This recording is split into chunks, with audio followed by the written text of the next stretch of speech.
আসসালামু আলাইকুম। ময়মনসিংহ জমিদার বাড়ি মুক্তাগাছা। আমরা সব পরিবারের সাথে আসছি। বোনরা, বোনের হাসব্যান্ড। আলহামদুলিল্লাহ। এটা হলো জমিদারের বাড়ি। সেই ৩০০ বছরের আগের পুরাতন কীর্তি। কত ইতিহাস সাক্ষী হয়ে দাঁড়িয়ে আছে কালের আবর্তমানে। আসলে দেখার কোনো শেষ নেই। যত দেখছি ততই মনে হয় কিছুই দেখিনি। আর যত জানছি ততই মনে হয় যে আসলে কিছুই জানিনি। অনেক কিছু জানার বাকি। জানি না আপনাদের এরকম হয় নাকি? আমার তো এরকম হয়। অনেকদিন পর আসলাম, আসতে ইচ্ছে করে কিন্তু আসা হয় না। YouTube এ একদম জানি না YouTube মামা আমাকে একটু নিরাশ করে দিচ্ছে।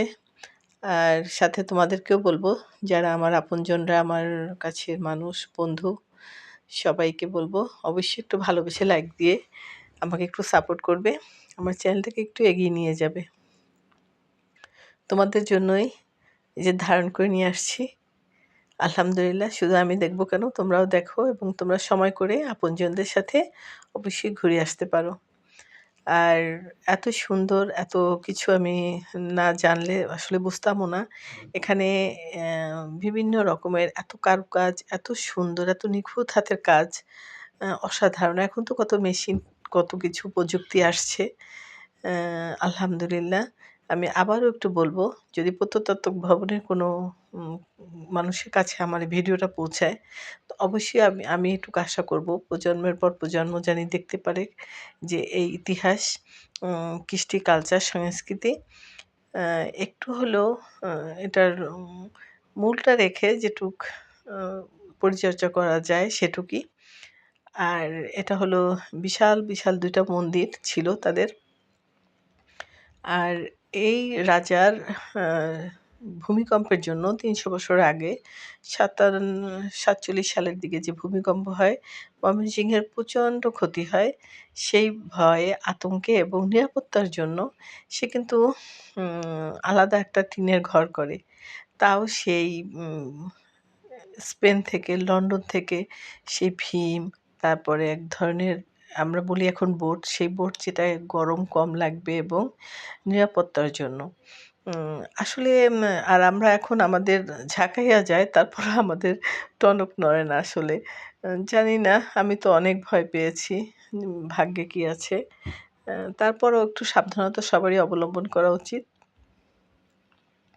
এই সেই টিনের ঘর কিন্তু, যেখানে অ্যা রাজা ছিলেন।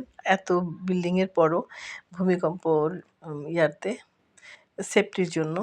আর উনার মার জন্যও পাশাপাশি আরেকটা টিনের বিশাল ঘর। আর এটা হলো সেই স্টেজ, এখানে তাদের আ নৃত্যশালা হতো আ তাদের মনোরঞ্জনের জন্য।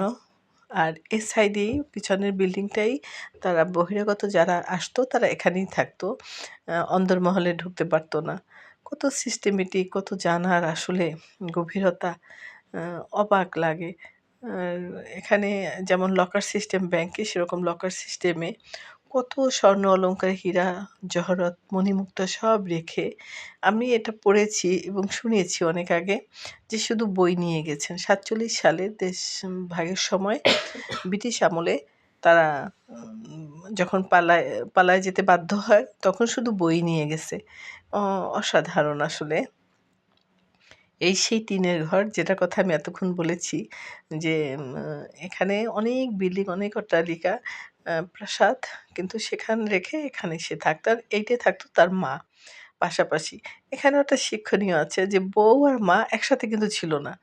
হ্যাঁ, মানে যার, যার সম্মান যার, যারই নিয়ে আ আলাদা থেকেছেন। আলহামদুলিল্লাহ। বিশাল, বিশাল, এত বিশাল, আ মানে আলহামদুলিল্লাহ, এটা কি বলবো? শেখার অনেক আছে এবং একটা এখানে একটা আ নদীর সাথে যে গুপ্ত পথ থাকে, সেটাও দেখা গেল। অনেক সিঁড়ি দেখা গেছে, কিন্তু একটা টাইমে ভূমিকম্পে ওইটা আম বিলীন হয়ে গেছে আরকি, ভরে গেছে। এই যে মা এবং বউ আর মায়ের জন্য আলাদা, আলাদা ভবন। বিশাল এরিয়া, বিশাল। আলহামদুলিল্লাহ। এই যে বোর্ডগুলা সাদা, সাদা, এগুলা স্পেন থেকে আনানো। আর এই যে ভীমগুলা, রডগুলা, এগুলা লন্ডন থেকে আনানো। এখন পর্যন্ত একটু মরিচা পড়েনি। আমরা ধরে, ধরে দেখলাম। যে কত মানে কোয়ালিটি ভালো হলে যে এটা এখন পর্যন্ত টিকে আছে। আসলে এগুলো একটু সংস্কার যদি হতো, যেমন এই যে জিনিসগুলো ওই যেটা সেটা থাকবে। একটু সংস্কার করলে এটা মানুষ প্রজন্মের পর প্রজন্ম বাচ্চারা দেখতো, ভালো লাগতো। যে ইতিহাস থেকেই তো আর শিখে। বই পড়ে আর কি হয়? এখন মেয়েরা, বাচ্চারা এখন মোবাইল অ্যাডিক্টেড। আমরা বড়রা কম কিসে সবাই। একটু ঘুরলে একটু ভালো লাগে। একটু দেখার সৌন্দর্য, আ মনের খোরাক, তাই না? এভাবে করে আগ্রহ, জানার আগ্রহ।